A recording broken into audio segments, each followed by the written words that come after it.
ഇന്ത്യയുടെ ഡിജിറ്റൽ അടിസ്ഥാന സൗകര്യങ്ങളുടെ നട്ടെല്ലാണ് ആധാർ. ലോകത്തിലെ തന്നെ ഏറ്റവും വലിയ ബയോമെട്രിക് ഐഡന്റിറ്റി സംവിധാനമായി വളർന്ന ആധാർ ഇന്ന് ഓരോ ഇന്ത്യക്കാരന്റെയും നിത്യജീവിതത്തിന്റെ ഭാഗമാണ്.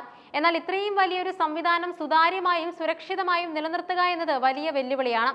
ഈ വെല്ലുവിളി ഏറ്റെടുത്തുകൊണ്ട് ആധാർ ഡാറ്റാബേസിന്റെ വിശ്വാസ്യത ഉറപ്പാക്കുന്നതിനായി കേന്ദ്ര സർക്കാർ നടത്തിയ ഏറ്റവും പുതിയ നീക്കമാണ് 2.5 കോടി ആധാർ നമ്പറുകൾ പ്രവർത്തനരഹിതമാക്കിയത്.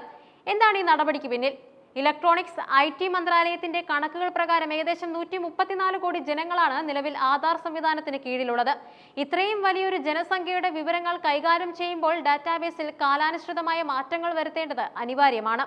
Unique identification authority of India നടത്തിയ രാജ്യവ്യാപകമായ ശുദ്ധീകരണ പ്രക്രിയയുടെ ഭാഗമായാണ് ഈ നടപടി ഉണ്ടായതെന്നും IT സഹമന്ത്രി ജിതിൻ പ്രസാദ് ലോക്സഭയെ അറിയിച്ചു. പ്രധാനമായും മരണപ്പെട്ട വ്യക്തികളുടെ ആധാർ നമ്പറുകളാണ് ഇത്തരത്തിൽ നിർജീവമാക്കിയിരിക്കുന്നത്. ഒരു വ്യക്തി മരിച്ചു കഴിഞ്ഞാലും അവരുടെ ആധാർ നമ്പർ ഡാറ്റാബേസിൽ സജീവമായി തുടരുന്നത് പലതരത്തിലുള്ള സുരക്ഷാ ഭീഷണികൾക്കും അഴിമതിക്കും വഴിതെളിക്കുന്നുണ്ട്. ഇത് ഒഴിവാക്കാനാണ് സർക്കാർ മുൻഗണന നൽകുന്നത്.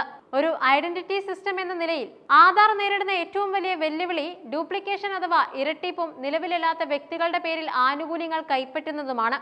2.5 കോടി ആധാറുകൾ നീക്കം ചെയ്തതിലൂടെ സർക്കാർ ലക്ഷ്യമിടുന്നത് ചില പ്രധാന കാര്യങ്ങളാണ്. കേന്ദ്ര സംസ്ഥാന സർക്കാരുകളുടെ ഒട്ടുമിക്ക ക്ഷേമ പദ്ധതികളും നേരിട്ടുള്ള ആനുകൂല്യ കൈമാറ്റം വഴിയാണ് നടക്കുന്നത്. മരണപ്പെട്ടവരുടെ പേരിൽ ആധാർ സജീവമായിരുന്നാൽ ആ വിവരങ്ങൾ ഉപയോഗിച്ച് അനധികൃതമായി പെൻഷനുകളും സബ്സിഡികളും കൈപ്പറ്റാൻ സാധ്യതയുണ്ട്. ഇത് തടയുന്നതിലൂടെ സർക്കാരിന് വലിയൊരു തുക ലഭിക്കാനും അത് അർഹരായവരിലേക്ക് എത്തിക്കാനും സാധിക്കും. അതോടൊപ്പം ഒരാളുടെ മരണശേഷം അവരുടെ ആധാർ രേഖകൾ ഉപയോഗിച്ച് ബാങ്ക് അക്കൗണ്ടുകൾ തുടങ്ങാനോ സിം കാർഡുകൾ എടുക്കാനോ മറ്റ് സാമ്പത്തിക ഇടപാടുകൾ നടത്താനോ കുറ്റവാളികൾക്ക് സാധിച്ചേക്കാം. ഇത്തരം ആൾമാറാട്ടങ്ങൾ തടയാൻ ആധാർ നിർജീവമാക്കുന്നത് അനിവാര്യമാണ്. ആധാർ ഡാറ്റാബേസ് എത്രത്തോളം കൃത്യമാണോ അത്രത്തോളം കാര്യക്ഷമമായിരിക്കും രാജ്യത്തെ ഗവേണൻസ് സംവിധാനങ്ങൾ. മരണപ്പെട്ടവരുടെ വിവരങ്ങൾ ഒഴിവാക്കുന്നത് ഡാറ്റാബേസിന്റെ ഗുണനിലവാരം വർദ്ധിപ്പിക്കുന്നുമുണ്ട്. സുരക്ഷ വർദ്ധിപ്പിക്കാൻ പുതിയ സാങ്കേതിക വിദ്യകൾ, ആധാർ വിവരങ്ങൾ കൂടുതൽ സുരക്ഷിതമാക്കാൻ സർക്കാർ നടപ്പിലാക്കിയ പുതിയ പരിഷ്കാരങ്ങളെക്കുറിച്ചും പാർലമെന്റിൽ വിശദീകരിക്കുകയുണ്ടായി. ഇതിൽ പ്രധാനപ്പെട്ട ചില കാര്യങ്ങൾ ഇങ്ങനെയാണ്. ബയോമെട്രിക് ലോക്കിംഗ് സംവിധാനം, അഥവാ ആധാർ ഉടമകൾക്ക് അവരുടെ വിരലടയാളവും ഐറിസ് വിവരങ്ങളും ഡിജിറ്റലായി ലോക്ക് ചെയ്യാൻ ഇത് സാധിക്കും. ആവശ്യമുള്ളപ്പോൾ മാത്രം അൺലോക്ക് ചെയ്യുന്നത് വഴി ഉടമയുടെ അറിവില്ലാതെ ആർക്കും ബയോമെട്രിക് വിവരങ്ങൾ ഉപയോഗിച്ച് ലോഗിൻ ചെയ്യാനോ ഇടപാടുകൾ നടത്താനോ കഴിയില്ല.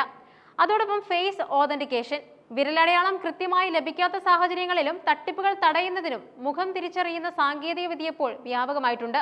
ഇത് ആൾമാറാട്ടം തടയാൻ വലിയ രീതിയിൽ സഹായിക്കുന്നു. സെക്യൂർ QR കോഡ്, ആധാർ കാർഡിലുള്ള QR കോഡ് ഉപയോഗിച്ച് ഓഫ്ലൈൻ വെരിഫിക്കേഷൻ നടത്താം. ഇന്റർനെറ്റ് ഇല്ലാതെ തന്നെ വിവരങ്ങളുടെ ആധികാരികത പരിശോധിക്കാൻ ഇത് സഹായിക്കുന്നു. പേപ്പർലെസ് eKYC, ഭൗതികമായ രേഖകൾ കൈമാറാതെ തന്നെ KYC നടപടികൾ പൂർത്തിയാക്കാൻ സാധിക്കുന്ന സംവിധാനമാണിത്. ഇത് ഡാറ്റ ചോർച്ചയ്ക്കുള്ള സാധ്യത കുറയ്ക്കുന്നു. പൊതുജനങ്ങൾ ശ്രദ്ധിക്കേണ്ട കാര്യങ്ങൾ: ഈ ശുദ്ധീകരണ പ്രക്രിയയുടെ പശ്ചാത്തലത്തിൽ ഓരോ പൗരനും അറിഞ്ഞിരിക്കേണ്ട ചില കാര്യങ്ങളുണ്ട്. ആധാർ എന്നത് വെറും ഒരു തിരിച്ചറിയൽ രേഖ മാത്രമല്ല, അത് നമ്മുടെ സാമ്പത്തിക സുരക്ഷയുടെ ഭാഗം കൂടിയാണ്. കുടുംബത്തിലെ ഒരു അംഗം മരണപ്പെട്ടാൽ അവരുടെ ആധാർ നമ്പർ നിർജീവമാക്കുന്നതിനുള്ള നടപടികൾ സ്വീകരിക്കുന്നത് ഭാവിയിലെ സങ്കീർണതകൾ ഒഴിവാക്കാൻ സഹായിക്കും. നിലവിൽ മരണ രജിസ്ട്രേഷനുമായി ആധാറിനെ ബന്ധിപ്പിക്കുന്ന നടപടികൾ പല സംസ്ഥാനങ്ങളിലും പുരോഗമിക്കുകയാണ്. നിങ്ങളുടെ ആധാർ എടുത്തിട്ട് 10 വർഷം കഴിഞ്ഞിട്ടുണ്ടെങ്കിൽ തിരിച്ചറിയൽ രേഖകളും വിലാസം തെളിയിക്കുന്ന രേഖകളും ഉപയോഗിച്ച് അത് അപ്ഡേറ്റ് ചെയ്യണമെന്നും UIDAI നിർദ്ദേശിക്കുന്നുണ്ട്. ഇത് നിങ്ങളുടെ ആധാർ നിർജീവമായിരിക്കുമെന്ന് ഉറപ്പാക്കുന്നു. അതോടൊപ്പം ആധാർ OTP ഒരിക്കലും അപരിചിതർക്ക് കൈമാറരുത്. സംശയാസ്പദമായ വെബ്സൈറ്റുകളിൽ ആധാർ വിവരങ്ങൾ നൽകുന്നത് ഒഴിവാക്കുക. 2.5 കോടി ആധാർ നമ്പറുകൾ റദ്ദാക്കിയത് ഒരു ചെറിയ നടപടിയല്ല. ഡിജിറ്റൽ ഇന്ത്യ എന്ന ലക്ഷ്യത്തിലേക്കുള്ള യാത്രയിൽ സുതാര്യത ഉറപ്പാക്കാനുള്ള വലിയൊരു ചുവടുവയ്പ്പാണിത്. അർഹതയില്ലാത്ത കൈകളിലേക്ക് പൊതുപണം എത്തുന്നത് തടയാനും ഓരോ പൗരന്റെയും വ്യക്തിവിവരങ്ങൾ സുരക്ഷിതമായി സംരക്ഷിക്കാനും സൂക്ഷിക്കാനും ഇത്തരം കർശനമായ നടപടികൾ അത്യന്താപേക്ഷിതമാണ്. ആധാർ സംവിധാനം കൂടുതൽ കുറ്റമറ്റതാകുന്നതോടെ സർക്കാർ സേവനങ്ങൾ കൂടുതൽ വേഗത്തിലും കൃത്യതയോടും കൂടി ജനങ്ങളിലേക്ക് എത്തുമെന്നതിൽ തർക്കമില്ല.